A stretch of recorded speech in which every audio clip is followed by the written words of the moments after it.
दोस्तों, कैसे हैं आप सब। आशा करता हूं कि आप सब अच्छे होंगे। आज मैं आपको साइड इंजीनियर को साइड पे काम करते टाइम पे क्या क्या प्रॉब्लम आती हैं वो आपको बताने वाला हूं। जैसे इरिगेशन प्रोजेक्ट में और वाटर सप्लाई के प्रोजेक्ट में, वाटर सप्लाई में जो स्ट्रक्चर रहता है जैसे ओएसटी हो गया, बाउंड्री वाल पंप हाउस हो गया, तो उसमें क्या सीन रहता है कि एक ही जगह रहता है, तो थोड़ा सा ज़मीन वगैरह का प्रॉब्लम आता है। तो उस चीज़ को मैनेजर वगैरह लाइजनिंग वाला या के एडमिन वगैरह संभाल लेते हैं, तो एक जगह काम होता है तो कोई दिक्कत नहीं है। उसमें ज़्यादा कोई दिक्कत नहीं आता, जो आता भी है तो मैनेजमेंट संभाल लेता है। लेकिन जो पाइपलाइन वाला व्यक्ति होता है उसको बहुत सारी प्रॉब्लम्स का सामना करना पड़ता है। जैसे काम तो चल रहा है, प्रोग्रेस का टेंशन, और सबसे बड़ी बात, दिक्कत की बात ये आती है कि साइड इंजीनियर से ही उन लोग को से यहाँ पे तो मैनेजर सब टारगेट फिक्स कर लेंगे कि भाई ये हमको एक महीने में, मान लीजिए कि एमएस का काम चल रहा है तो 3 किलोमीटर लिंक करना है एक वेंडर से। एक वेंडर की बात कर रहा हूँ, 4 5 6 7 8 बहुत सारे हो सकते हैं, अलग अलग प्रोजेक्ट का अलग अलग होता है, लेकिन मैं अभी एक वेंडर पे बात कर रहा हूँ कि उसको टारगेट दे दिया गया कि इससे 3 किलोमीटर लेना है। अब इंजीनियर से पूछा गया कि कितना कर सकते हो, तो वो भी अपना मैक्सिमम बताएगा कि भाई हम इतना चीज़ें इतना एक महीने में इतना लेंगे, हम कर सकते हैं। तो वो बताएगा कि हम 2 किलोमीटर कर लेंगे सर, या कि 2.5 किलोमीटर 3 किलोमीटर, उसको एक्सेल शीट में ले लेंगे। अब सबसे बड़ी दिक्कत की बात यह है कि अब तो उन्होंने लिखे टारगेट ले दिया। अब सैटरडे को मीटिंग होना है या कि मंडे को मीटिंग होना, जब मन करेगा मैनेजर का तब मीटिंग ले लेगा, यानी पीएम साहब ले लेंगे, manager in the sense PM साहब ले लेंगे, मीटिंग ले लेंगे। पीएम साहब, प्रोजेक्ट मैनेजर साहब, तो मीटिंग ले लेंगे। अब इसमें पूछा जाएगा भाई ये कितना हो गया तुम्हारा टारगेट, टारगेट तो तुम्हें ने दिया है ना, तो कितना टारगेट कंप्लीट हो गया, और नहीं हो रहा है तो क्यों नहीं हो रहा। तो फर्स्ट डे, 1 मंथ में 4 वीक होते हैं, तो फर्स्ट डे वीक से वो जब एक वीक ख़त्म होगा वहीं से इसका टेंशन स्टार्ट हो जाएगा कम से कम, कि यदि भाई उसने यदि 2 किलोमीटर का टारगेट रखा है तो एक वीक में कम से कम नहीं तो 500 मीटर होना चाहिए। अब उसको पता चले कि 200 मीटर हुआ है, 150 मीटर हुआ है, 350 मीटर हुआ, वो कैसे कवर करेगा। अगर कवर भी करेगा तो उतना तो हो नहीं पाता कभी भी, और कभी एक्सेप्शनल हो जाता है, लेकिन मैक्सिमम तो यही होता है कि जो टारगेट फिक्स करता है साइड इंजीनियर या कि मैनेजर या कि कोई भी, और सिविल में कंस्ट्रक्शन में अचीव तो नहीं ही होता है। तो सबसे पहले तो उसका टेंशन कि भाई हमको ये टारगेट कंप्लीट करके देना है। दूसरी चीज़ क्या होगा, पाइपलाइन डाल रहे हैं तो कहीं आ जाएगा कि किसान आ जाएगा, यदि किसान आ जाएगा भैया हम यहाँ से नहीं डालने देंगे, ये यहाँ पे हमारा खेत है, ऐसा है वैसा है, उससे बहस करो। आप उनको तो बोल नहीं सकते हैं कुछ, आप उनको समझा सकते हैं। कुछ कुछ किसान ऐसे होंगे कि उनको पता है कि ये हम गलत कर रहे हैं, या कि हमको इतना पैसा नहीं मिलना चाहिए, कि मुआवजे का मांग करेंगे। अब उनको पता भी है कि मान लीजिए कि एक उसके खेत में 5 क्विंटल गेहूं वगैरह होने वाला है। ऐसे आंकड़ा लगा जाता है कि जैसे कि कोई भी गेहूं होगा तो 1 एकड़ में 10 क्विंटल हो रहा, 20 क्विंटल हो रहा, कुछ भी हो रहा, तो ऐसे ही करके उसका लेंथ विड्थ माप के एरिया निकाल के उसको ऐसे ही अनुमान लगा के भैया कि 1 एकड़ में इतना होता है तो आपका एरिया इतना है तो इतना होना चाहिए। तो वो उसके हिसाब से मुआवजा दे देता है। गवर्नमेंट का रेट जैसे 20 रुपये kg गेहूँ है, 25 रुपये kg है, तो उसके हिसाब से दे देंगे कि यदि आपका 2 क्विंटल निकलेगा गेहूँ तो उसके रेट से मल्टीप्लाई करके देखिए इतना अमाउंट होगा। तो अब किसान का क्या रहेगा कि हमको इतना नहीं, इतना ही चाहिए।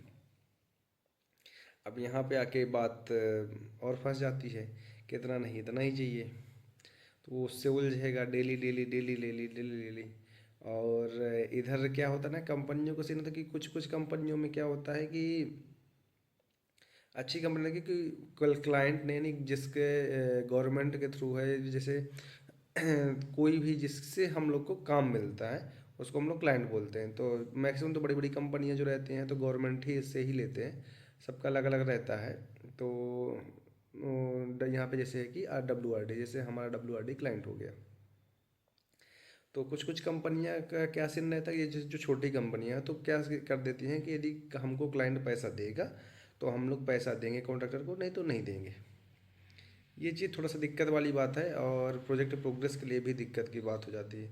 तो ऐसा सीन हो जाता है, तो कॉन्ट्रैक्टर भी बोलेगा कि सर हमारा पेमेंट नहीं हो रहा है, इतना ही पैसा है, बिल नहीं लगा, ये वो, उसका चिंता अलग से। एक इंजीनियर को 4 ठो साइड दे देंगे, 5 ठो साइड दे देंगे। अब वो बेचारा सुबेरे से गाड़ी स्टार्ट करके धूल खाते हुए इधर जा रहा, उधर जा रहा, उधर जा रहा, उधर जा रहा, उधर पे जा रहा है तो इधर से फ़ोन आ जा रहा है कि अरे सर ये दिक्कत हो गया। अब वो उधर भाग रहा, उधर से देखिए, उधर से उधर पहुंचा, तब तक दूसरी साइड से फ़ोन आया, मतलब पूरा दिन परेशान बेचारा।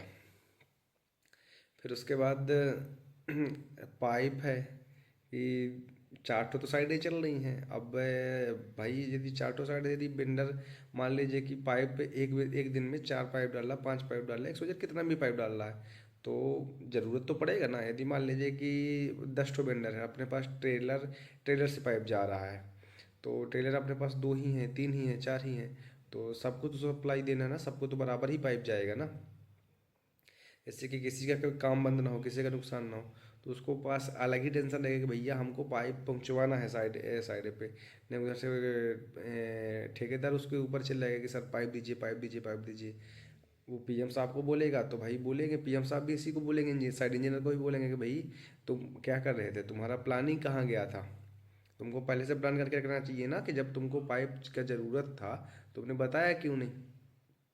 ऐसा अलग समस्या। दूसरी चीज़, ये तो हो गई साइड से रिलेटेड। अब इन लोगों का कुछ कुछ पर्सनल इशू भी रहता है, जैसे कि ये बंदे साइड इंजीनियर जो रहते हैं सबके ऊपर खफा रहेगा। क्वालिटी वाला आएगा तो इन्हीं के ऊपर डोज देगा कि भैया ये चीज़ जैसा होना चाहिए था ऐसा कहीं नहीं हुआ। सेफ्टी वाला आएगा, सेफ्टी वाला भी उन्हीं को डोज देगा कि भाई ये चीज़ है, ये लेबर है तो हेलमेट क्यों नहीं पहना, शूज क्यों नहीं पहना, जैकेट क्यों नहीं पहना। और भाई एक चीज़ बता देता हूँ, लेबर इतना बदमाश होता है ना, लेबर इतना बदमाश होता है ना कि मैं क्या बोल दूँ। मैं भी साइड में रह के काम कर रहा हूँ, तो आपने देखा होगा कि एक बच्चा होता है ना, जैसे वो हरकतें करता है, उसको आप कुछ भी बोलिएगा तो इग्नोर कर देगा, नहीं सुनेगा, टाल देगा। सेम बच्चा होता है, वो सेम लेबर होता है, उसको आप कुछ भी बोलिएगा ना, तो जब तक आप हैं तो पहना हुआ है, लेकिन अंदर से तो गरिया रहा है एकदम भयानक वाला कि अरे साला ये जाए, ये है, वो है, बहुत सारी दिक्कतें हैं। तो एक तो दिक्कत ये हो गया। जैसे ही वहां से गया,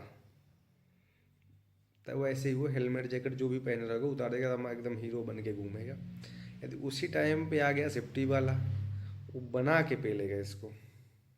उधर टारगेट के लिए पिला रहे हैं, इधर पीएम साहब भी पिला रहे हैं, और इधर इंचार्ज भी पिल रहा है कि ये नहीं हुआ, वो नहीं हुआ, ऐसे रहे वैसे है। गांव वाले भी उसी को पिल रहे हैं, तो ऐसी ऐसी समस्याएं आती हैं। और जो पर्सनल लाइफ से जूझ रहा होता है सो अलग। ये समस्याएं हैं साइड इंजीनियर की।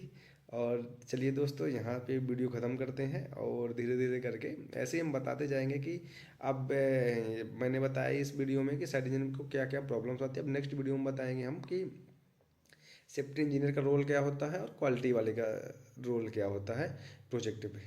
ठीक है दोस्तों, धन्यवाद।